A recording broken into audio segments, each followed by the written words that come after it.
So you're interested in getting your first RC? These next 10 minutes are just for you. We'll see you in a bit.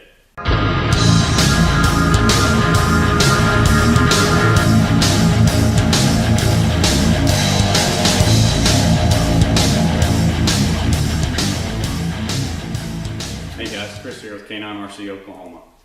I guess you're interested in your first hobby grade RC. Hopefully these few things we're going to hit on in the next 10 minutes or so are going to help you make that decision. Let's get started. First and foremost, number one, which has probably entered your mind, is the cost. Getting into a hobby grade RC can be expensive. For most people, it's a big purchase. It is a toy, and it can be an expensive toy, so you probably need to set a budget. Especially if this is your first hobby grade RC and you're not 100% sure that this hobby is going to be for you. You probably don't want to go out and spend $600 or $700 on your first RC. So set yourself a budget, nothing set in stone, but get a nice ballpark about what you want to spend, okay?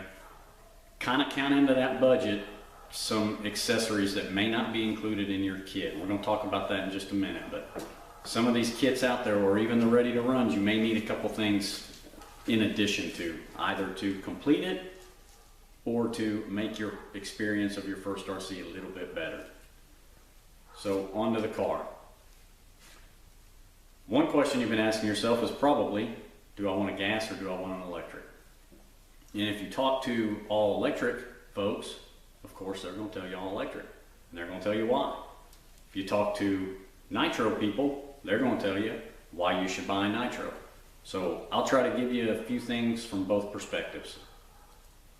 Your gas. Gas is cool. Gas is fast.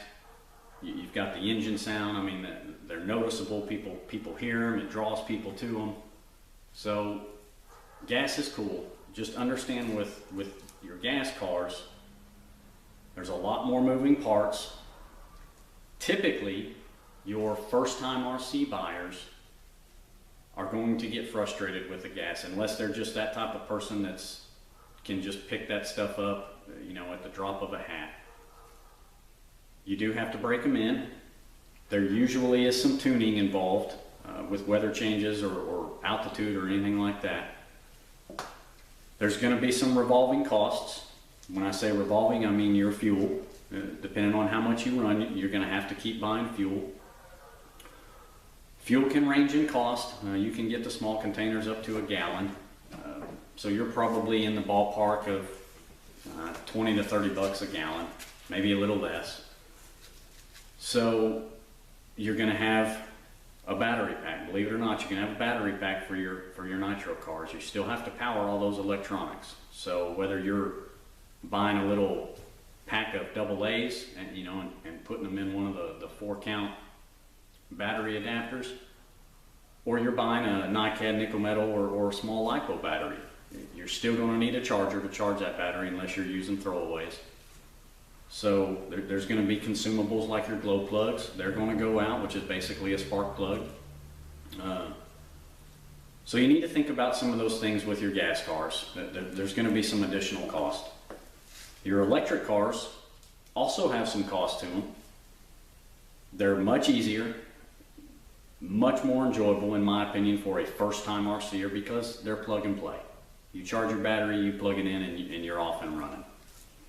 Now, along like a gas car, you just fill up the tank and fill up the tank and fill up the tank and you're running. As long as your temperature's good to go on your motor, you're good to go. Same thing with electric. You can run pack after pack after pack. That's not a problem. But again, you need to keep an eye on your temperature. You also have to have a charger that's going to charge those batteries fast enough before the other one runs out. So with that, you get into a little more high quality charger, maybe a multiple battery charger, which usually in your ready to run kits isn't included. You'll get a charger in your ready to run kits. They'll work, they'll get you by, they'll charge your battery, no problems. They're usually not the best chargers out there. So they're going to be very limited on how fast they can charge, whether or not they can discharge. So you might consider that as an additional cost to an electric once you get it, is to be able to upgrade your charger. So hopefully that helps you a little bit on your gas and electric. I will tell you, I'm an electric person. My very first hobby grade RC was a Nitro, was a Duratrax Pro MT from way back when. So I've been there for both of them. If you know some folks that are diehard Nitro or diehard electric, get out there and pick their brain.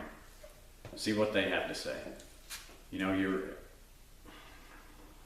I don't want to sway you from gas, but your tuning issues, you know, these Nitro guys that have been doing it, it's just like anything else. Once you get it down and you learn the process, you're going to be able to do it like that, and you're going to be able to be off and running. So enough on gas and electric. Let's talk about your scale. If you don't know what that means the size of the car, the size of the vehicle. So I'll tell you the most popular, which is sitting right here next to me, is a 10th scale. That's probably the biggest portion of the market today is the 10th scale vehicles. Now, you can go smaller, which is going to be a little cheaper for you, and you can go way bigger, which is going to be way more expensive for you. So most of your aftermarket options, if you're interested in that, are going to be geared towards your 10th scale. This one happens to be an axial bomber. If you can't really tell, I will tell you this vehicle from front to the back of the spare tire is around 20 to 21 inches. So they're not little by any means, but they're also not the biggest. If you're the type that wants to get into the larger scale RCs, you're going to spend some money. Just to give you a size comparison, there's a 10th scale bomber.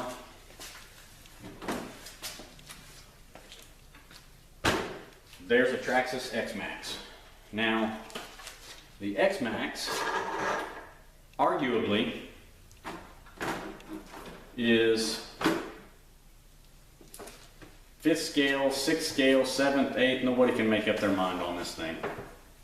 So it's big, it's huge. You're going to spend more for these.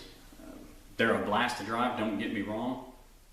If your financial situation allows you to go out and spend the money on a large scale RC for your first one, awesome, more power to you. Most people can't. So there's the size comparison difference. I know it's hard to tell on camera, but don't let that discourage you. The 10th scales are truly a blast to drive. So let's talk about your type. Now, by type, I mean, what are you going to get?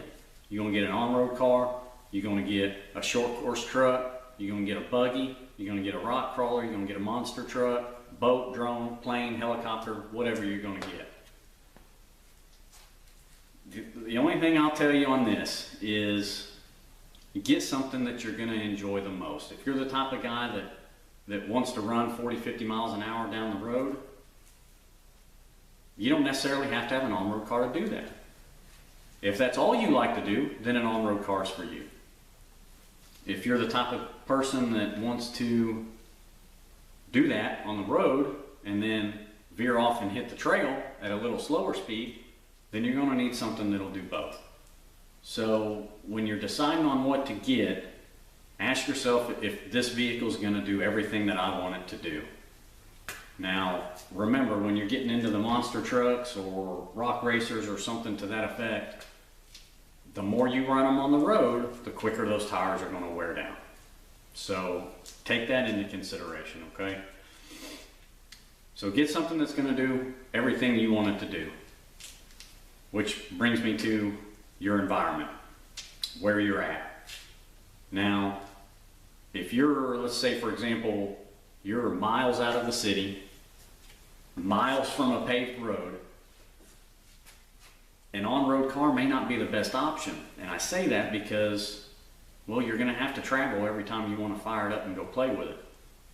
So look at where you're at. Do you have the ability to go out and play with this thing in the backyard? If you have the space, you know, could you build a little course in the backyard? My wife's been gracious enough to give me a section of the backyard, and I've got a little course set up out there for the 10 scales.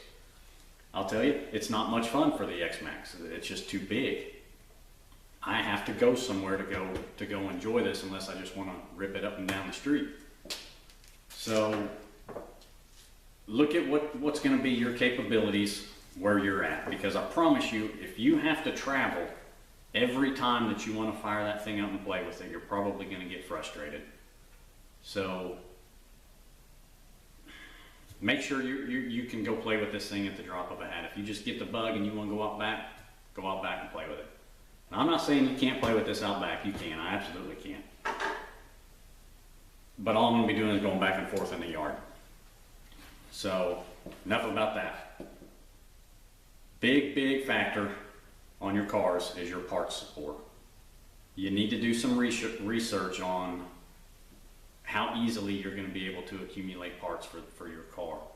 Because guys, girls, I'm going to tell you, they're going to break. You use these things for what they're designed for. You're going to run them, you're going to bash them, jump them, crash them. They're going to break. They're not going to last forever. But most of them have great parts availability. So check with your local hobby shops. See what parts they're carrying. I'll tell you, hobby shops, you know, they're no different than any other business. They're going to carry more of the part that sells more. So your bigger name companies, Traxxas, Axial, you know, Associated, HPI, Losi, they're probably going to carry more of those parts. So whatever vehicle you decide on, check with your hobby shop and see if they've got a good inventory of parts. You know, if they don't, then just know that you're basically going to be cornered into ordering them online, and you're going to have some downtime.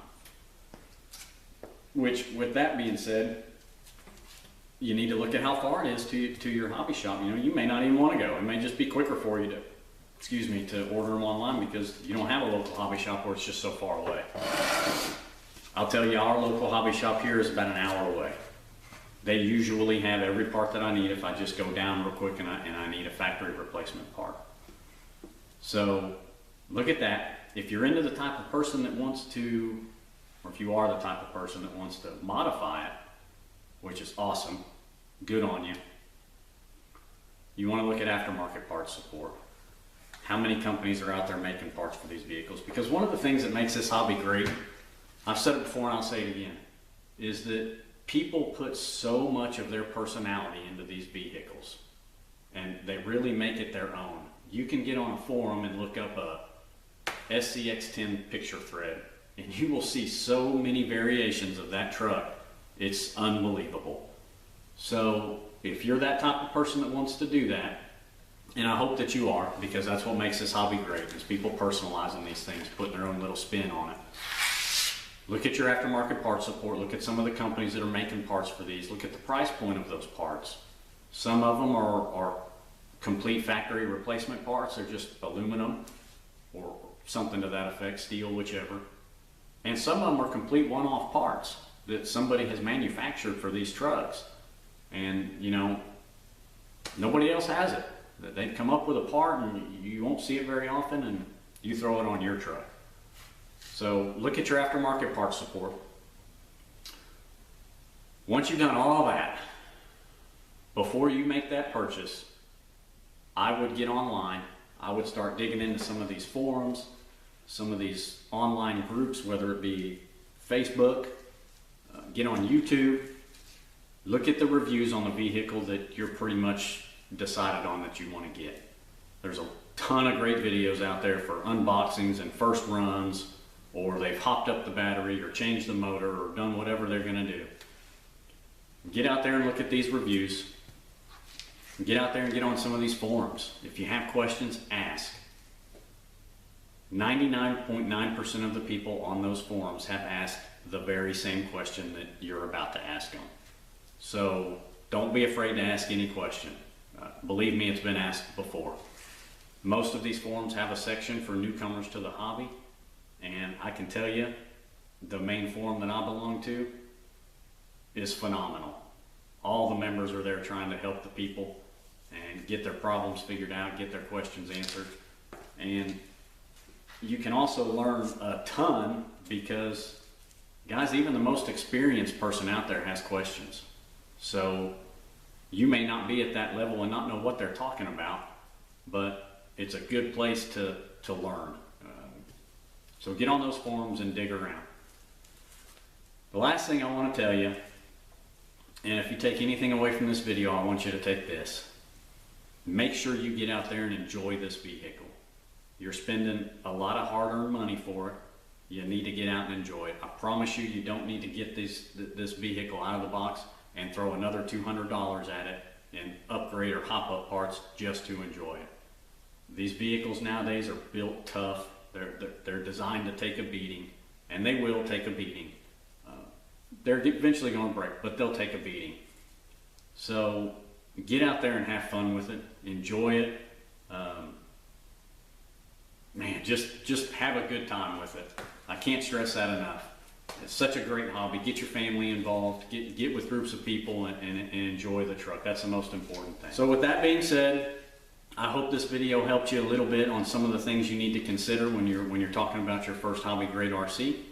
If you have any questions, please feel free to message me, comment, tell me whatever you think. I don't care, good or bad. If you like it and you want to see more, subscribe, share it.